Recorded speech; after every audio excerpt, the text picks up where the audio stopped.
नमस्कार, स्वागत है आप सभी का हिंदी खबर पर। आप देख रहे हैं अपना उत्तराखंड में, आपके साथ अर्चना कौशल। बुलेटिन की शुरुआत बड़ी खबर के साथ।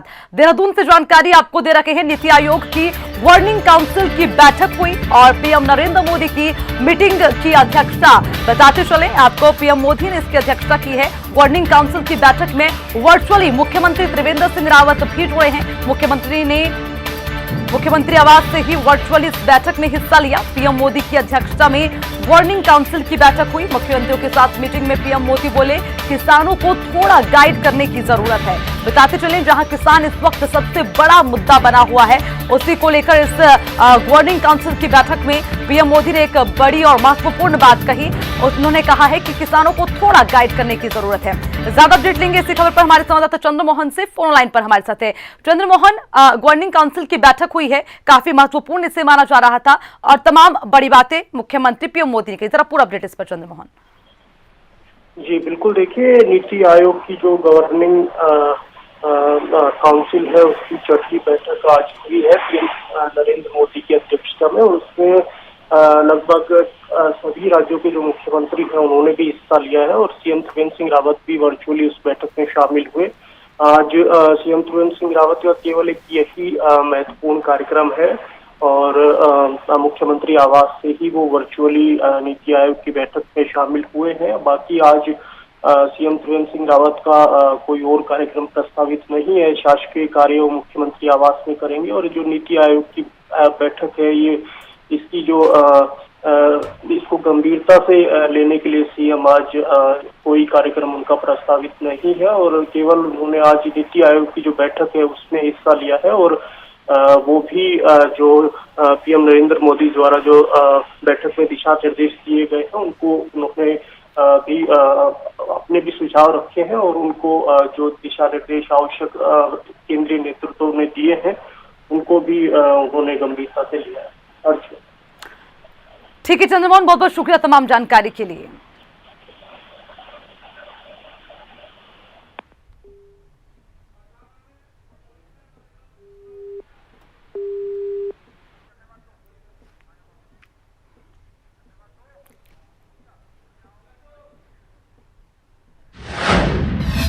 चलिए खबरों में बढ़ेंगे आगे। उत्तर प्रदेश और उत्तराखंड के मुख्यमंत्री ने वर्चुअली संयुक्त रूप से राजकीय महाविद्यालय भित्याणी यमकेश्वर की डिजिटल लाइब्रेरी का शुभारंभ किया। यूनियन बैंक ऑफ इंडिया के जरिए अपने सीएसआर फंड से इस डिजिटल लाइब्रेरी की स्थापना की गई है। इस दौरान उत्तर प्रदेश के मुख्यमंत्री योगी आदित्यनाथ ने कहा है कि पौड़ी जिले के इस दूरस्थ क्षेत्र में महायोगी गुरु गोरखनाथ की स्मृति में स्थापित इस महाविद्यालय का राज्य के मुख्यमंत्री त्रिवेंद्र सिंह रावत ने राजकीयकरण करके इस क्षेत्र के छात्रों को उच्च शिक्षा की बड़ी सौगात दी है। महाविद्यालय में स्थापित की गई डिजिटल लाइब्रेरी महाविद्यालय के छात्रों के साथ ही क्षेत्र के अन्य विद्यालयों के छात्रों के लिए भी उपयोगी होगी। वहीं इस मौके पर मुख्यमंत्री त्रिवेंद्र सिंह रावत के जरिए भी डिजिटल लाइब्रेरी को क्षेत्र के विद्यार्थियों की शिक्षा के लिए महत्वपूर्ण बताया गया। सीएम ने कहा, उच्च शिक्षा के क्षेत्र में दूरस्थ क्षेत्र के छात्रों के लिए ये विद्यालय बहुत ही उपयोगी रहा। महाविद्यालय के विकास में स्वर्गीय आनंद सिंह रावत का सराहनीय योगदान रहा है। इस विद्यालय को उच्च शिक्षा का केंद्र बनाने के लिए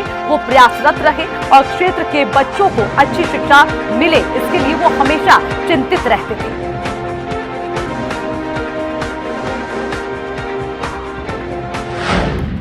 मुख्यमंत्री त्रिवेंद्र सिंह रावत ने टिहरी की कई विधानसभाओं में मुख्यमंत्री घोषणाओं की समीक्षा की। इस दौरान कृषि मंत्री सुबोध उनियाल, विधायक शक्तिलाल शाह, विनोद कंडारी और विजय सिंह पंवार और धन सिंह नेगी भी उनके साथ मौजूद रहे। मुख्यमंत्री ने निर्देश दिए कि विधानसभा क्षेत्र को जोड़ने वाली सड़कों के निर्माण में तेजी लाई जाए और निर्माण योजनाओं की डीपीआर तैयार करने में तकनीकी दक्षता का भी ध्यान रखा जाए। नरेंद्रनगर विधानसभा क्षेत्र में मुख्यमंत्री के जरिए की गई 36 घोषणाओं में से 19 पूर्ण हो चुकी है।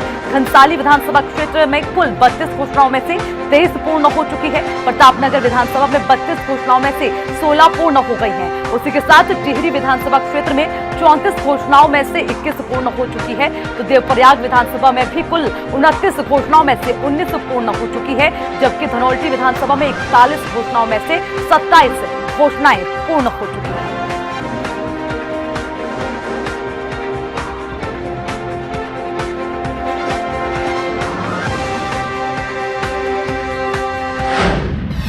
तो वहीं हरिद्वार में होने वाली महाकुंभ की तैयारियों के संबंध में पुलिस मुख्यालय देहरादून में पुलिस विभाग की अहम बैठक हुई। डीजीपी अशोक कुमार की अध्यक्षता में ये बैठक की गई है, जिसमें भीड़ प्रबंधन, यातायात प्रबंधन, कानून व्यवस्था समेत विभिन्न मुद्दों पर चर्चा की गई। बैठक समापन के बाद डीजीपी अशोक कुमार ने ये बताया कि कुंभ के दौरान सभी राज्यों में कोऑर्डिनेशन बना रखे, इस उद्देश्य से बैठक आयोजित की गई है, जिसमें उत्तर प्रदेश, दिल्ली, हरियाणा, हिमाचल प्रदेश, पंजाब, राजस्थान, चंडीगढ़, जम्मू कश्मीर, एनआईए, रेलवे सुरक्षा बल के तमाम अधिकारियों समेत प्रदेश के वरिष्ठ पुलिस अधिकारी मौजूद थे।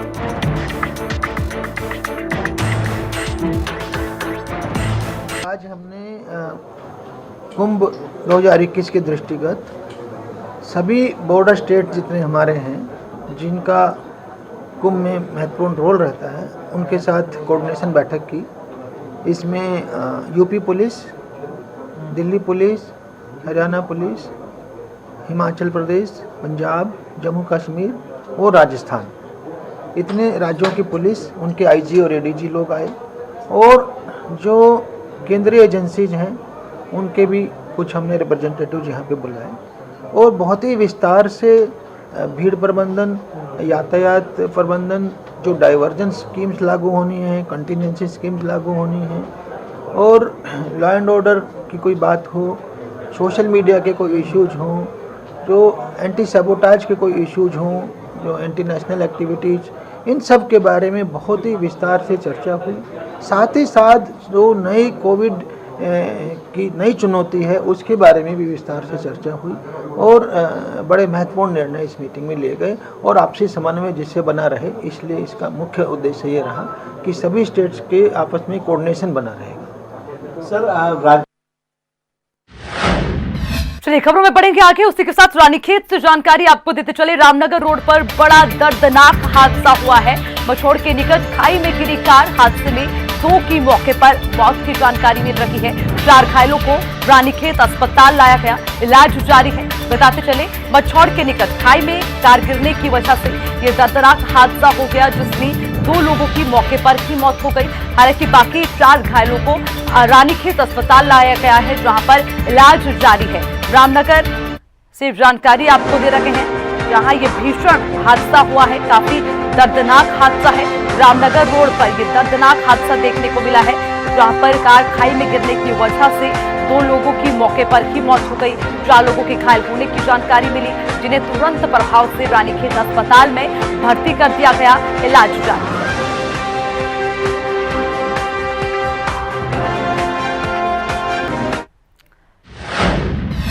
खबर लक्सर से है। सब्जी मंडी को लेकर एक बार फिर विवाद गर्मा गया है। गोवर्धनपुर क्षेत्र के दर्जन भर व्यापारियों ने लक्सर एसडीएम शैलेंद्र नेगी से मुलाकात कर बताया कि शासन के जरिए करोड़ों की लागत से गोवर्धनपुर में मंडी का निर्माण कराया हुआ है। पिछले दिनों प्रशासन ने सभी व्यापारियों को गोवर्धनपुर में सब्जी की आड़त का कारोबार करने के निर्देश दिए थे। इसके बाद से व्यापारी वही कारोबार कर रहे थे, लेकिन कुछ दिन पहले कुछ कारोबारियों ने गोवर्धनपुर की बजाय लक्सर नगर में ही सब्जी आड़त का कारोबार शुरू कर दिया। इस पर गोवर्धनपुर के आड़ती सुनील की अगुवाई में कई कारोबारियों ने लक्सर पहुंचकर एसडीएम शैलेंद्र नेगी से मुलाकात की और बताया कि कुछ कारोबारियों की वजह से गोवर्धनपुर मंडी को राजस्व का नुकसान पहुंच रहा है। ये भी आरोप लगाया गया कि उक्त कारोबारियों के जरिए अवैध रूप से कारोबार किया जा रहा है। इस पर एसडीएम ने कृषि मंडी सचिव और नायब तहसीलदार को मामले में तुरंत कार्रवाई करने के आदेश दिए।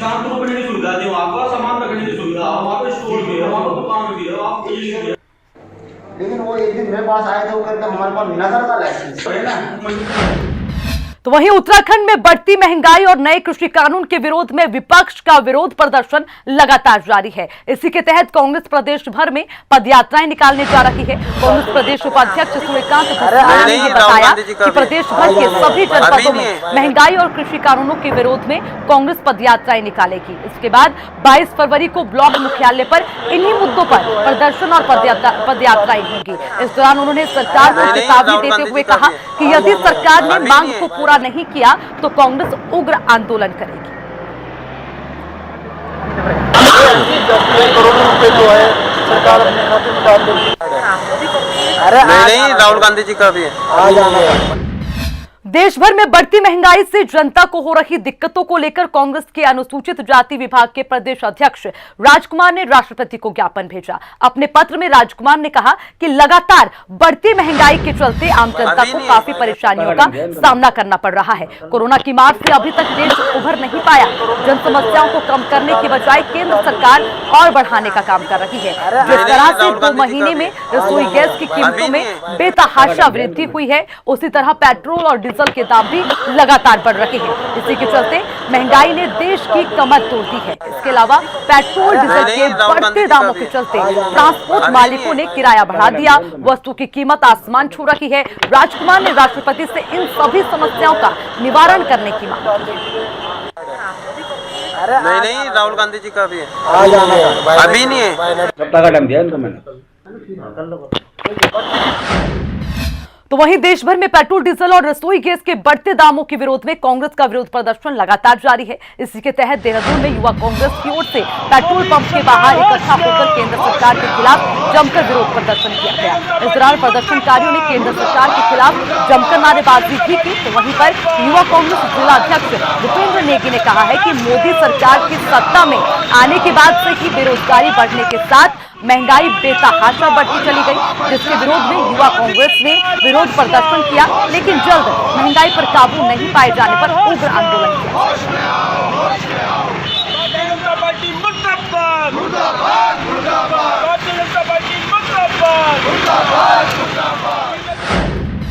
तो वहीं जसपुर में कांग्रेस कार्यकर्ताओं ने कांग्रेस कार्यालय पर एकत्र होकर नगर के मुख्य मार्ग पर सुभाष चौक तक जुलूस निकाला और सभा कर केंद्र सरकार की नीतियों की आलोचना की। कांग्रेसियों ने कहा कि डीजल, पेट्रोल, रसोई गैस की कीमतों में लगातार वृद्धि हो रही है, महंगाई बढ़ रही है, आम आदमी का जीवन यापन करना दुश्वार हो गया है। बीजेपी सरकार हर मोर्चे पर फेल हो रही है। कहा कि आंदोलन में किसान शहीद हो रहे हैं। केंद्र सरकार 3 कृषि बिलों को वापस नहीं ले रही, इससे देश की जनता परेशान है। इसके बाद कांग्रेसियों ने केंद्र सरकार का पुतला दहन किया। भारतीय जनता पार्टी के लोग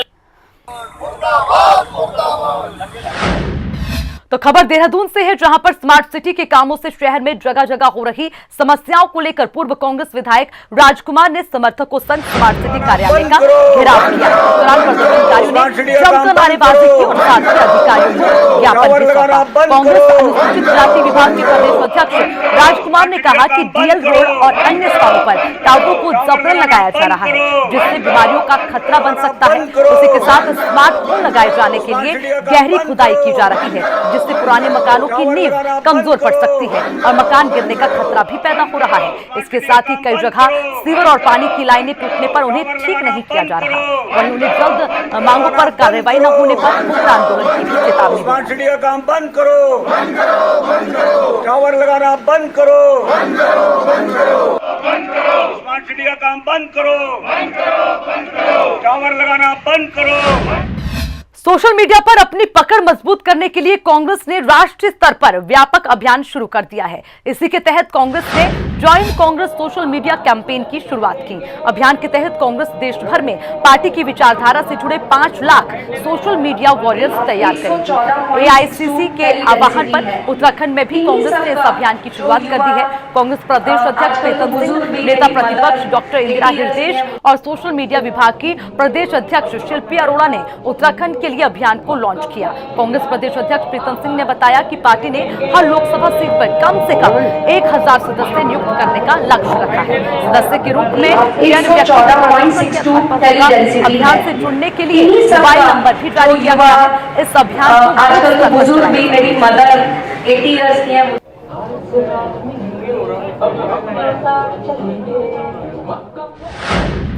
देहरादून के पटेल नगर क्षेत्र में गुरु रोड गांधी ग्राम में कूड़ा डालने को लेकर चल रही रंजिश में एक युवक की चाकू से गोलीमार हत्या कर दी गई। परिजनों ने घटना के लिए पटेल नगर की बाजार चौकी पुलिस को जिम्मेदार बताते हुए चौकी इंचार्ज के खिलाफ कार्रवाई की मांग की और पोस्टमार्टम को लेकर दून अस्पताल में जमकर हंगामा किया। देर रात तक हंगामा चलता रहा।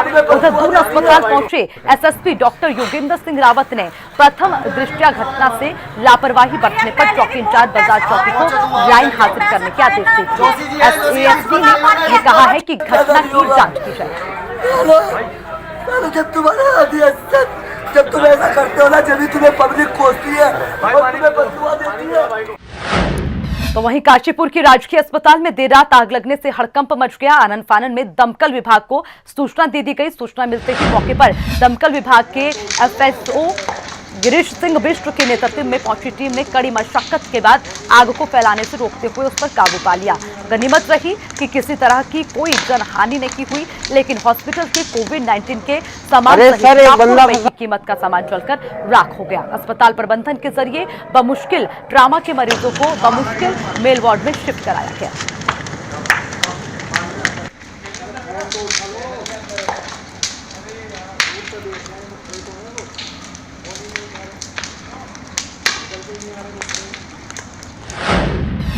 मसूरी की पेयजल समस्या से निजात दिलाने के लिए केंद्र सरकार के जरिए स्वीकृत 144 करोड़ की यमुना पेयजल योजना का कार्य काफी तेजी से किया जा रहा है। 1 मार्च 2020 को मसूरी विधायक गणेश जोशी के जरिए शिलान्यास किया गया था। पेयजल योजना पूरी होने के बाद मसूरी में आगामी 40 सालों तक भी पानी की कोई समस्या नहीं रहेगी। योजना के तहत यमुना नदी से 4 स्टेज में पंपिंग की जाएगी और 100 किलोमीटर पेयजल लाइन का निर्माण किया जा रहा है और ये योजना साल 2022 तक तैयार होनी है। लेकिन कोरोना काल में लगे लॉकडाउन के कारण पेयजल योजना का कार्य रोक दिया गया था, जिसकी जनवरी महीने से एक बार फिर से शुरुआत कर दी गई है। वहीं पेयजल योजना के तहत डाली जाने वाली पेयजल लाइनों को डालने का कार्य तेजी से किया जा रहा है। पेयजल योजना के साइट इंजीनियर राहुल नेगी ने यह बताया है कि पेयजल योजना के तहत लाइनों को डालने का कार्य तेजी से किया जा रहा है। उन्होंने कहा कि पेयजल लाइनों को डालते हुए सुरक्षा के मानकों का पूरा ध्यान रखा जा रहा है।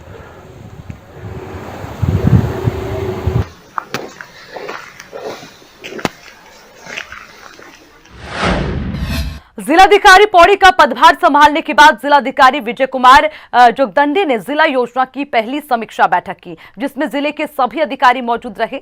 बैठक में जिला योजना, राज्य योजना, केंद्र पोषित योजना पर समीक्षा की गई। इसके साथ ही 20 सूत्रीय क्रियाक्रम की भी बैठक में समीक्षा की गई। जिलाधिकारी विजय कुमार जोगदंडे ने यह बताया है कि जनपद परिव्यय 79 करोड़ रुपए का है, जिसमें से 75 करोड़ रुपए की धनराशि जनपद को मिल गई है, जिससे जनपद में विकास योजना पर काम किया जा रहा है। उन्होंने ये भी बताया कि जनपद में चल रही योजनाओं में से 90 योजना का काम लगभग पूरा हो चुका है, जबकि शेष योजनाओं में काम लगातार जारी है।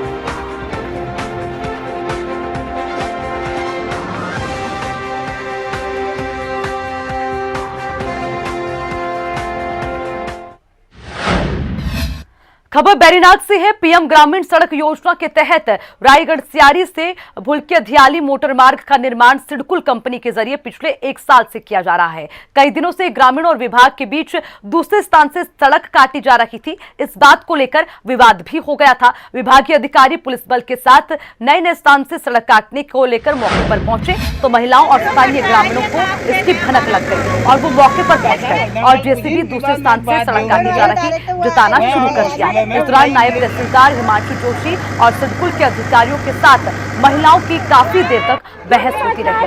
महिलाओं ने ये आरोप लगाया कि विभाग बिना इस मार्ग की स्वीकृति के सड़क का निर्माण कार्य कर रही है। इस दौरान नायब तहसीलदार ने महिलाओं और ग्रामीणों को समझाया कि उनकी नाप भूमि में बिना उनकी अनुमति के सड़क नहीं काटी जाएगी। ग्रामीणों को किसी भी प्रकार की परेशानी नहीं आएगी।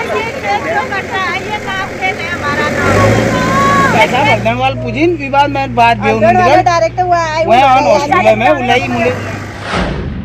विकासनगर द्वारा धोखाधड़ी से केनरा बैंक में फर्जी दस्तावेजों के आधार पर चेकबुक जारी करवाकर बैंक से 5,30,000 रुपए निकालने वाले एक शातिर युवक को गिरफ्तार कर दिया गया। रविंदर सिंह निवासी अजीत नगर विकासनगर ने कोतवाली विकासनगर को तहरीर देकर यह बताया था कि केनरा बैंक की शाखा विकासनगर से कार लोन की कार्रवाई के दौरान साहब सिंह के जरिए बैंक कर्मी से मिली भगत कर उसकी आईडी का इस्तेमाल कर उसके पुराने खाते को पुनर्जीवित कर कार्रवाई करा ली गई और कार लोन के आवेदन पर साहब सिंह ने अपना मोबाइल नंबर दर्ज करवा लिया ताकि भविष्य में बैंक के एसएमएस रविंदर सिंह को प्राप्त न हो सके। जिसके बाद साहिब सिंह द्वारा उपरोक्त खाते से फर्जी दस्तावेजों के आधार पर 5,30,000 रुपए निकाल लिए गए।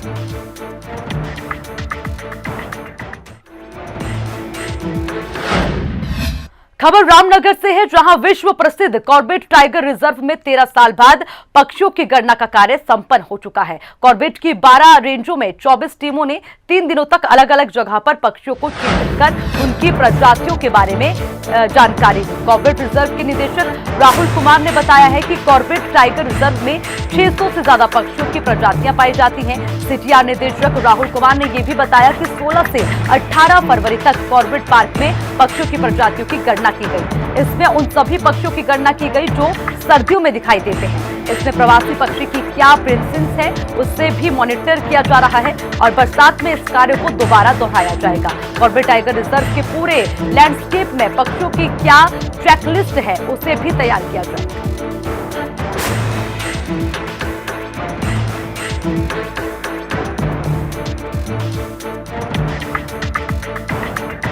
तो कॉर्बेट रिजर्व के निदेशक राहुल कुमार ने तमाम जानकारी दी है। पक्षियों की गणना का कार्य संपन्न हो चुका है। 13 साल बाद पक्षियों की गिनती हुई है और उसमें कौन कौन सी प्रजातियां हैं उसको लेकर भी जानकारी दी गई।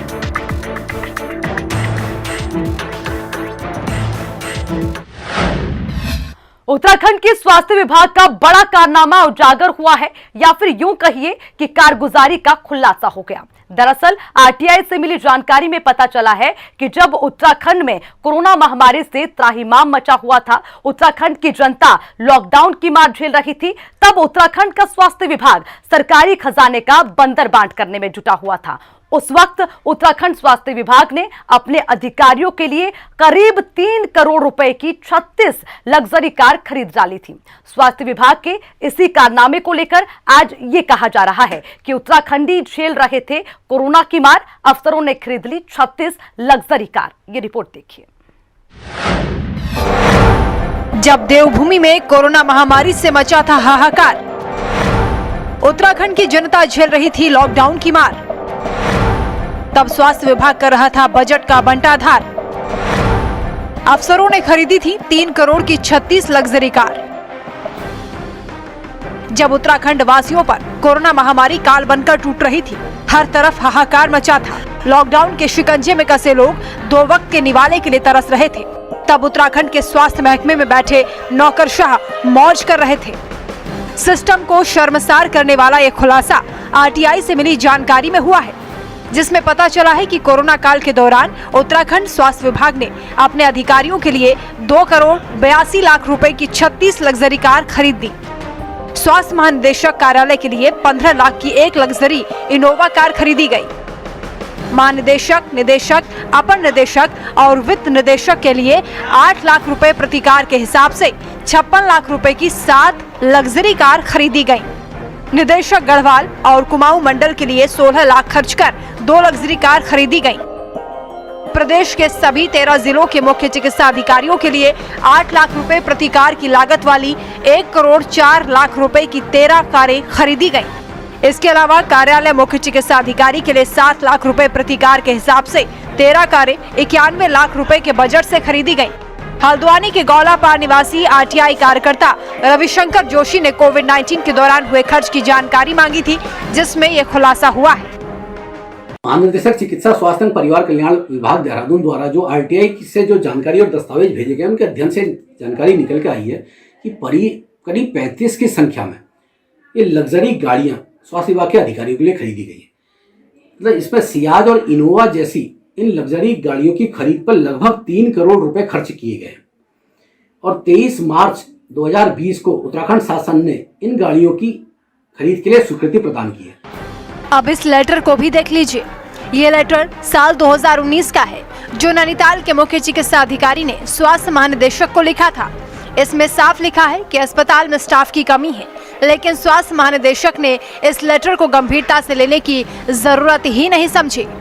स्वास्थ्य विभाग के इस कारनामे के खुलासे के बाद एक बार फिर उत्तराखंड सरकार विपक्ष के निशाने पर आ गई है। त्रिवेंद्र सरकार पर जमकर हमला बोला जा रहा है। कभी आपने उधार लेकर के घी खाया है? उत्तराखंड की सरकार यही काम कर रही है, उधार लेकर के घी खा रही है। घर में नहीं है दाना, अम्मा चली बुलाने, मतलब खजाना खाली है। 5-5 महीने तक परिवहन निगम के लोगों को तनख्वाह नहीं दे रहे हैं। एडेड कॉलेजेस, जो डिग्री कॉलेजेस हैं, चाहे इंटर कॉलेजेस हैं, जो अनुदान प्राप्त है, उनको आप तनख्वाह नहीं दे पा रहे हैं और लग्जरी गाड़ी खरीद रहे हैं। कर्मचारियों को तनख्वाह देने के लिए पैसे नहीं है, डॉक्टरों को तनख्वाह देने के लिए पैसे नहीं है सरकार के पास, और उस पर ये फिजूल खर्ची की जा रही है। दूसरी तरफ कहीं ना कहीं जो हमारे पहाड़ के जो युवा है, जो हम ये कह सकते हैं पर्यटन के क्षेत्र में जिन्होंने गाड़ियों का काम किया हुआ है, उनको ये काम दिया जा सकता था, टेंडर किए जा सकते थे। उधर स्वास्थ्य विभाग के जिम्मेदार और बीजेपी संगठन हर बार की तरह इस बार भी तर्कों के पर्दे से इस मामले को ढकने में लगे हैं। देखिए, मेरा कहना यह है कि इसमें कोई भी जो शासन में खरीद होती है वो यकायक नहीं होती, उसके लिए बड़ी लंबी प्रक्रिया होती है, उसको विभिन्न अपने स्तर पर अनुमति प्राप्त करनी होती है और लंबे समय के बाद वो अनुमति मिल पाती है। और मुझे लगता है कि ऐसी ही अनुमति उन्हें मिली होगी और ये एक कोइंसिडेंस हो सकता है कि वो खरीद उस समय हुई हो, लेकिन वो सारी प्रक्रिया बहुत पहले से चली होगी। तो साफ है जनाब कि कोरोना काल में जब सरकार एक एक पाई बचाने के लिए खर्चे कम करने के उपाय कर रही थी, तब उत्तराखंड का स्वास्थ्य महकमा गजब कारनामा कर रहा था। शाही खर्च किया जा रहा था, सरकारी खजाने का बंदरबांट किया जा रहा था, नौकरशाह अपने शाही शौक पूरे कर रहे थे। देहरादून से अंकित काला चंद्रमोहन के साथ वंदना स्रोही, हिंदी खबर। इतना ही। खबरों को पढ़ने के लिए हिंदी खबर की वेबसाइट www.hindikhabar.com पर विजिट करें। नमस्कार।